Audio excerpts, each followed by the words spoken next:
Hello guys and welcome back to Shadow Gaming, and today we're doing another Tekkit tutorial. In the last Tekkit tutorial I showed you how to make this. It's a cobblestone generator, which is actually quite a really good cobblestone generator. So in the last episode we showed you how to do that, and today I'm going to show you another way to get EMC. So what we're going to start off with is a MFSU. Now this one is a very, very expensive way to do it, but it's not banned on every server. I cannot believe I spelled oil wrong. Now it does use oil fabricators, which most of you will know are very, very expensive. As well as being very, very expensive, they use a lot of power to create oil. So what I'm going to show you is how to actually use oil fabricators to make EMC. Now it's not the easiest ways. It took me a while to think of it.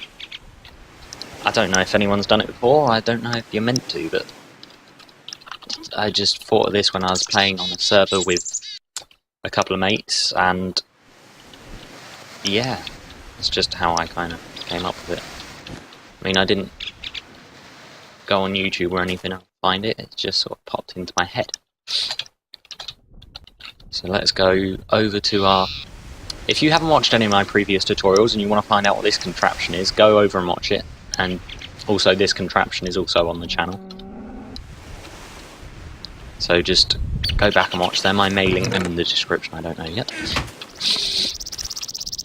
So what we're going to do is we're going to power this with high voltage solar panels.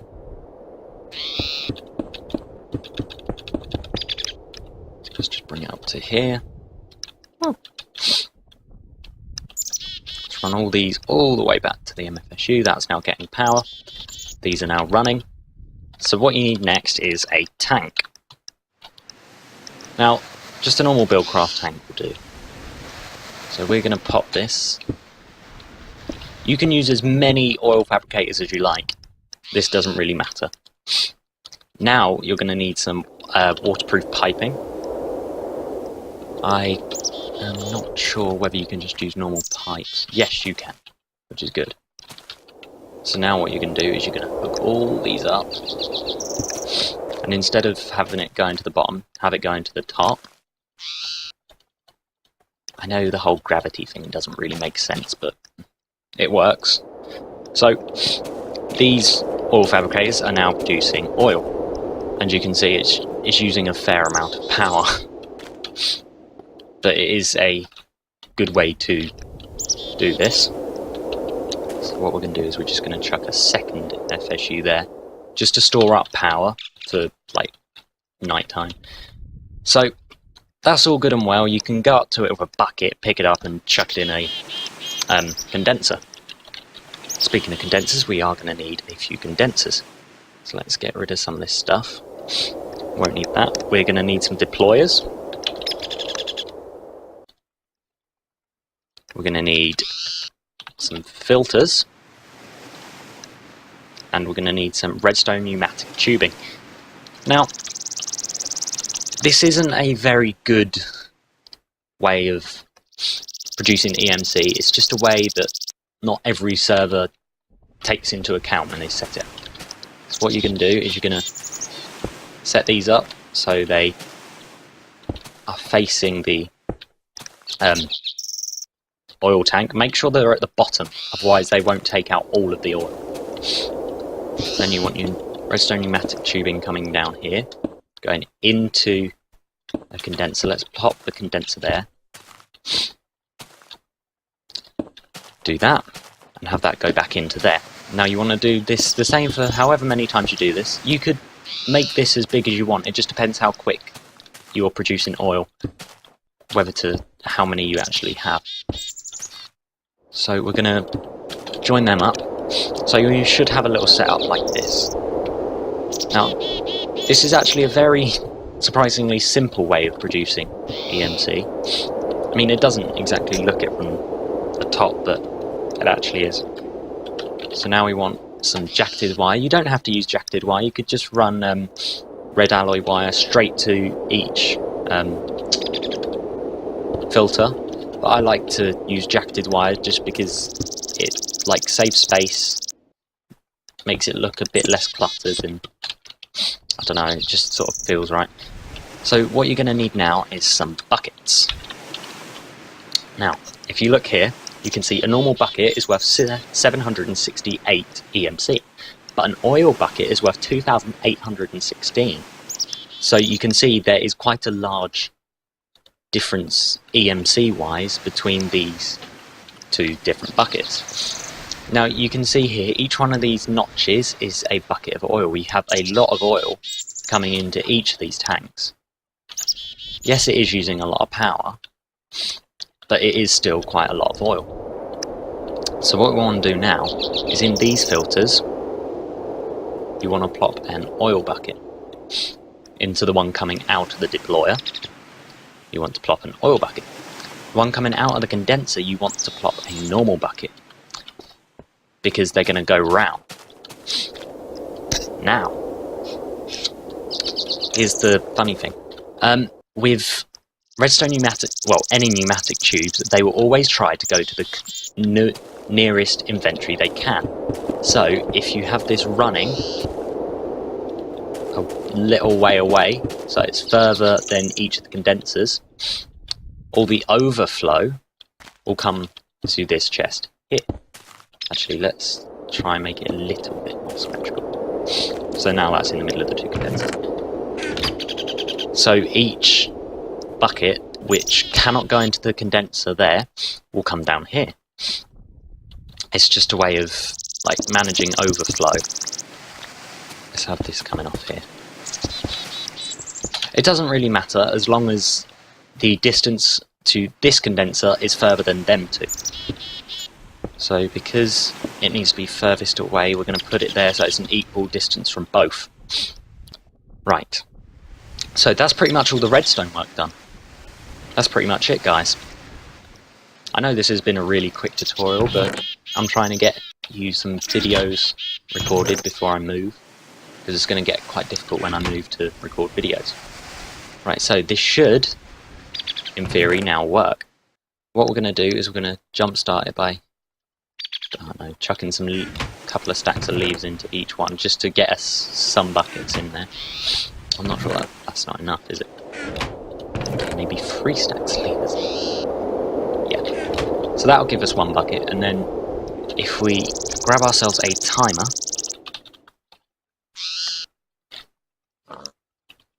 and then we plop our timer down here, set it as fast as you like, it doesn't really matter. You can see that an oil bucket has come out and goes back into the first chest. Then several buckets come out again, picks up the oil, goes back round, goes back into here, makes more buckets, and so on and so on and so on. Now let's fill this chest up. Now once this chest is full, what you'll see is they can no longer go in there, so they'll go down here. So in theory, this should never run out. And as you can see, it is actually incredibly fast. As long as there's oil, then this runs fairly fast. So I'd be saying, at its current rate, you're getting 1 diamond every 5 seconds, which is actually fairly good. But that's because they're not getting enough power. So what you want to do is, if you have the power, what you want to do is you want to get at least 2 MFSUs and some glass fibre. Make sure you always use glass fibre for this, because if you use any other cable, then there'll be a bottleneck with the cable. If you don't know what a bottleneck is, it's when basically you have the power, but you're limited to how much you can actually send by the cable you're using. Actually, no. Probably best idea is to have the MFSU about there on each one. Join that up.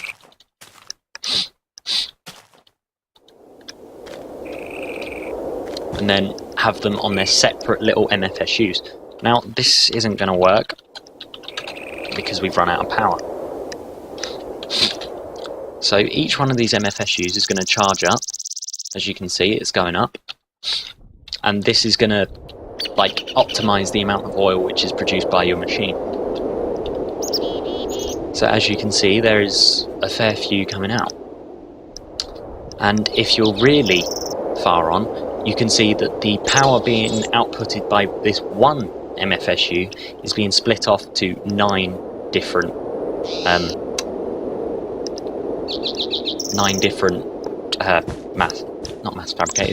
oil fabricators. So what you can do is, if I quickly break all of this,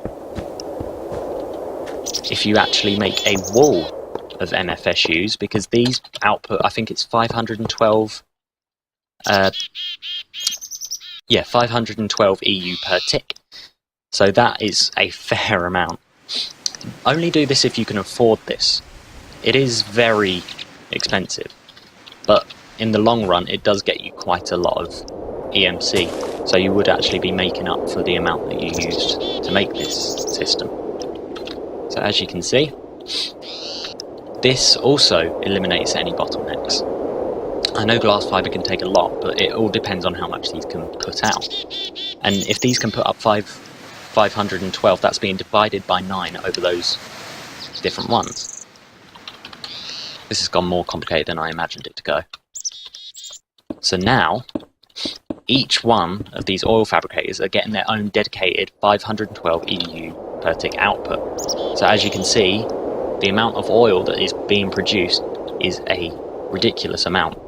So if we now stand here, you can see that we are actually getting oil a bit more frequently.